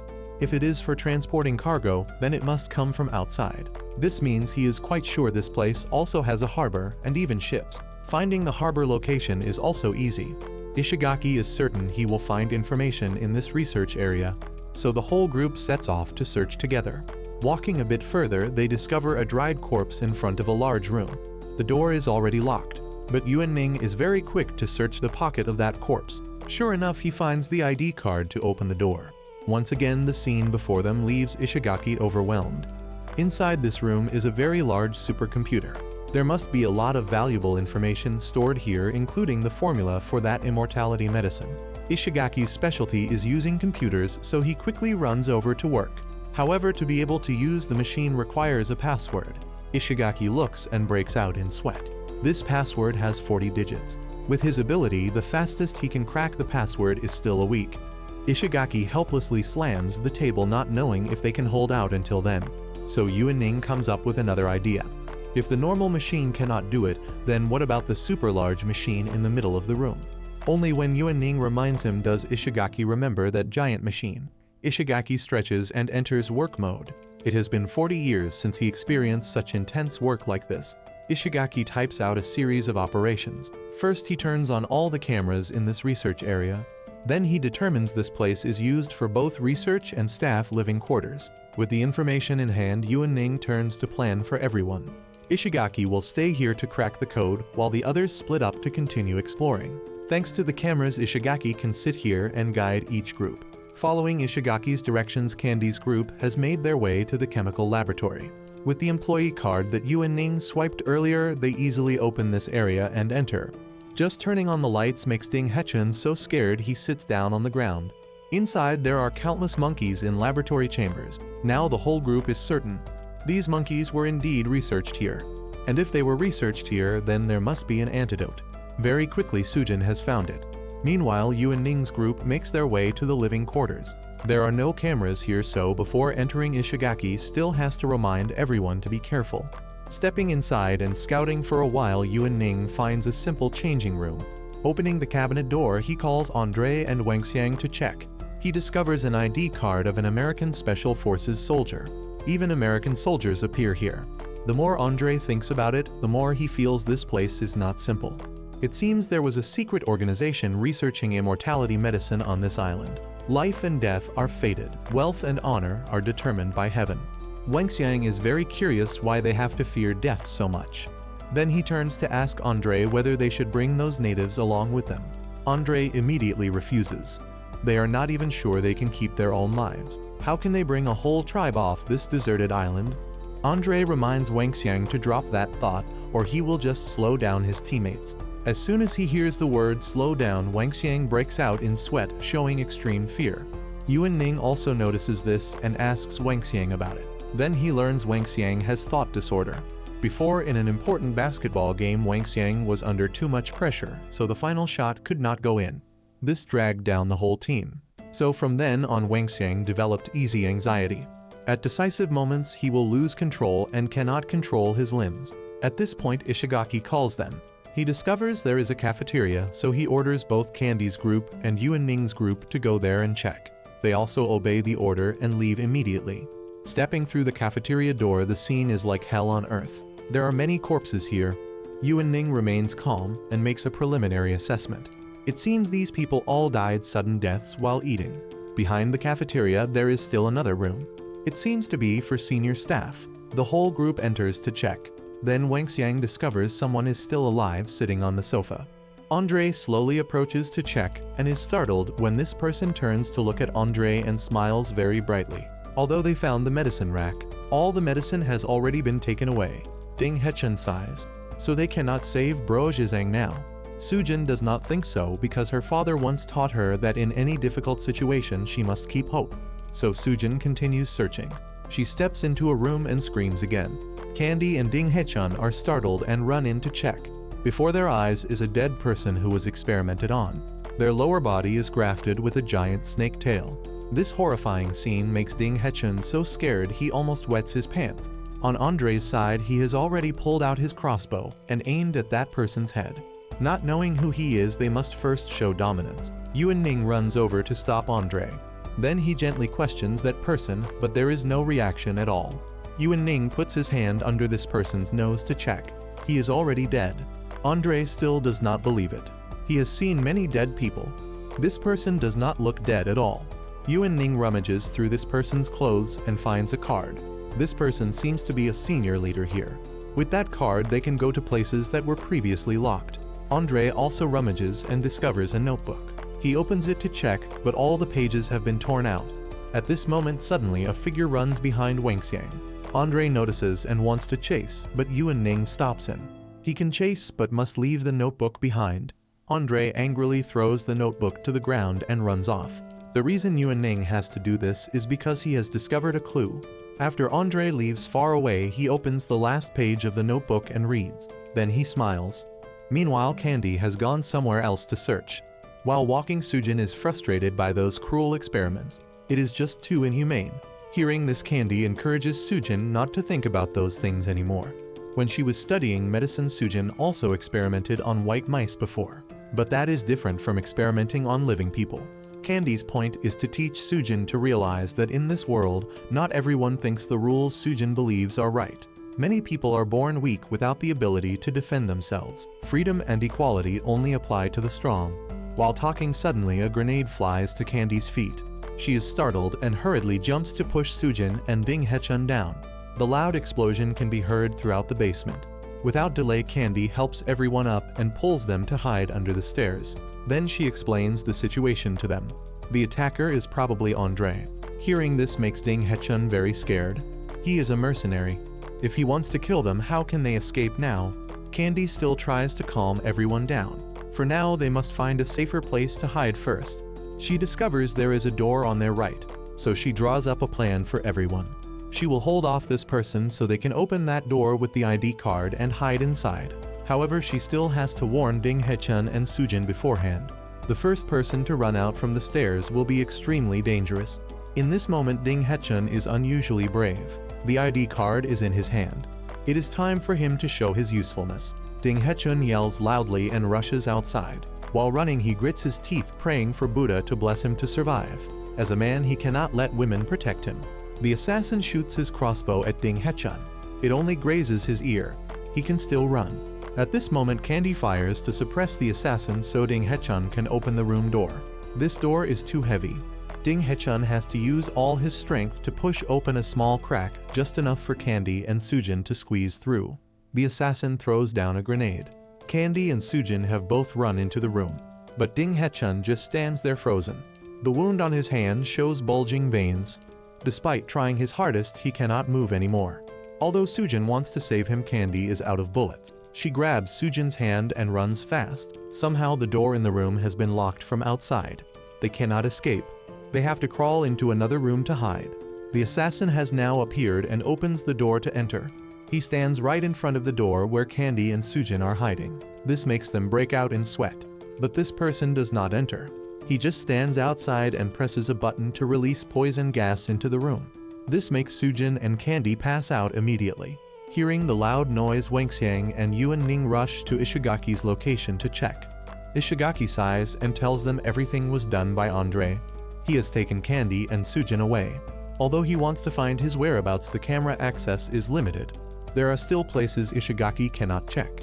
In this moment, Yuan Ning is still very calm. He draws up a plan for them. It seems Andre is not coming to this research area for the first time. He seems to understand the paths throughout the entire area very well, so they cannot risk going to find him. Candy and Sujin have only just passed out and been taken away. So for now, perhaps the two of them will not be in mortal danger. What Yuan Ning's group needs to do now is sit and wait for Andre to come find them. Then Yuan Ning pulls out a notebook, something he took from the corpse of the senior manager in the cafeteria. He gives it to Ishigaki and points to the name. The length of the full name is exactly 40 characters. According to Yuan Ning's deduction, this might be the password for this research area. Ishigaki enters it to test immediately, and sure enough, Yuan Ning's deduction is completely correct. But trouble comes for them. After entering the password once, it pulls up a second-level identity verification. A fingerprint scanner rises from the ground. Yuan Ning also immediately realizes they need to get the fingerprint from that corpse. However, they only have 10 minutes.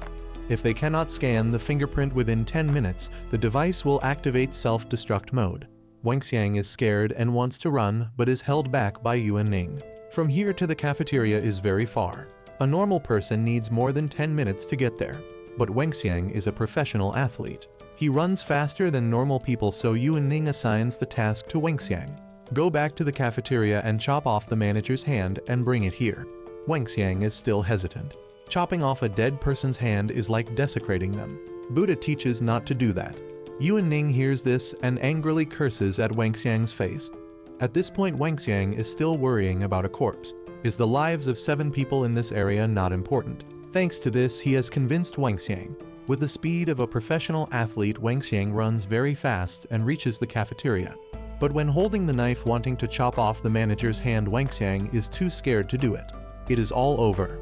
Ishigaki tears at his hair, accepting his fate. But Yuan Ning is still very calm and yells at the camera, reminding Wangxiang. So many of his dreams are still unfinished. Is Wangxiang going to accept his fate and die here? Ishigaki hears this and is also surprised. In such a critical moment, Yuan Ning can still be calm. He looks at the camera and is even more surprised. When Wangxiang does not dare chop off the manager's hand, he uses another method, which is to carry the entire body back. His speed is even faster than when running to the cafeteria. Wangxiang uses all his strength. He knows everyone on the team has their own specialty. Right now, he is the strongest person.